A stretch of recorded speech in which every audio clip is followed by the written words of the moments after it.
Okay everybody, so it's been a little bit since I have done some videos, and I apologize for that, but I'm going to get back into it and start doing this.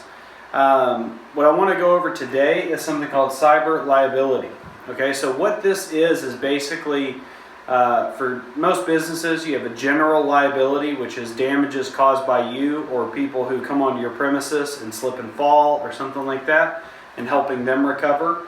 What cyber has to do with is internet risk. Okay, so something you need to look for in this and know and just constantly think with is, number one, every business has this risk. I do, other people do, and basically you have exposure out there. You have a website. Most people have a Facebook page, LinkedIn, Twitter, Instagram, these types of things. If you're in a business that collects people's electronic payment information, bank account data, social security card or numbers, or federal employer ID numbers, stuff like that, you have this risk. Your systems can be hacked, data can be taken, you can get ransomware, you can get viruses that funnel information out. These are all different exposures that every single business has. I don't care who you are. You can say you don't have it, and unless you do everything with a pencil and paper, I don't believe you. So, types of things that can come up. So, everybody knows about the Experian data breach. Everybody knows about the Target data breach. There are multiple times where we have seen businesses' information that they have in their servers get compromised by exterior people trying to get in. And these are all different types of exposures. There is also another one which is called social engineering, which I will go over a little bit here in a little bit. Exposures, I believe you already covered that, but this would be such things as your credit card information, your payment info processing, like if you use a card reader or swiper. These would be an example of this. Lack of coverage and examples. Most businesses that I quote, they do not have or don't know anything about their cyber coverage. It is very important, and we're going to go over some examples of that, okay?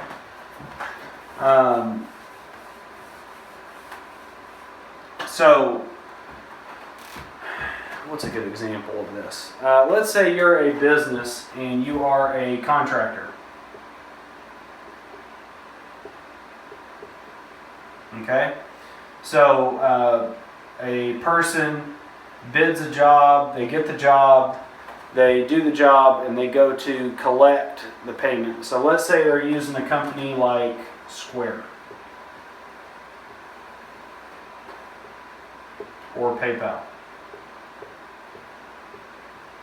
Okay, and let's say that they record that person's credit card number. So they've got the credit card numbers of all their clients that they have processed. This would be an example of something that could be compromised. You also have addresses.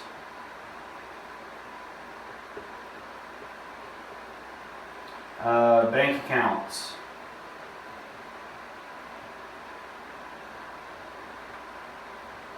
Or just data. Okay, let's say this contractor on his computer, he gets a virus, and that virus goes in and takes all of his, it interrupts his business, and he loses some of his customers' information. This would be something that would probably put him out of business and open him up to a lawsuit, and that is something that could be covered by a cyber liability policy. Another good example would be a bank, insurance companies,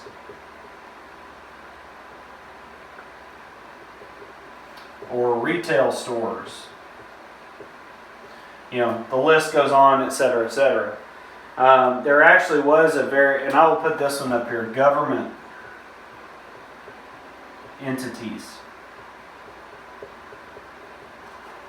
Okay, so there actually is a bunch of really good examples of this, because recently there was a number of government entities in the state of Florida that actually had their systems compromised. A hacker got in, captured all of their information, and held them ransom, and they only would accept payment in Bitcoin. And what ended up happening was the government entity was behind and did not have the appropriate systems in place to prevent or stop that. And so what actually ended up happening is they lost all that data, and they actually had to pay to get it back, and the hacker got what he wanted from that. So I mentioned this mainly just to be a super brief 10,000 foot overview, but basically everyone has this risk. There is a bunch of different things that you need to do. One of the things that I did mention is social engineering. So let's say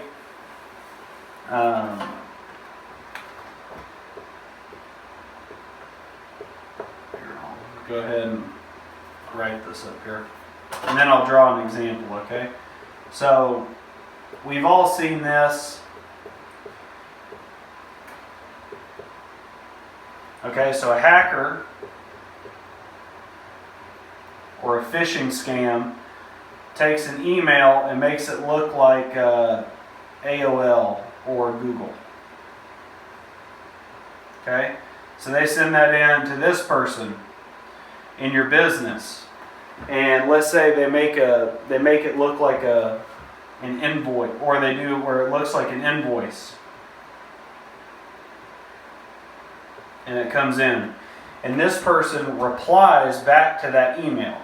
Well, now that opens a little doorway so the hacker can get into the system over here, and then this hacker can send that out to other employees looking like this guy.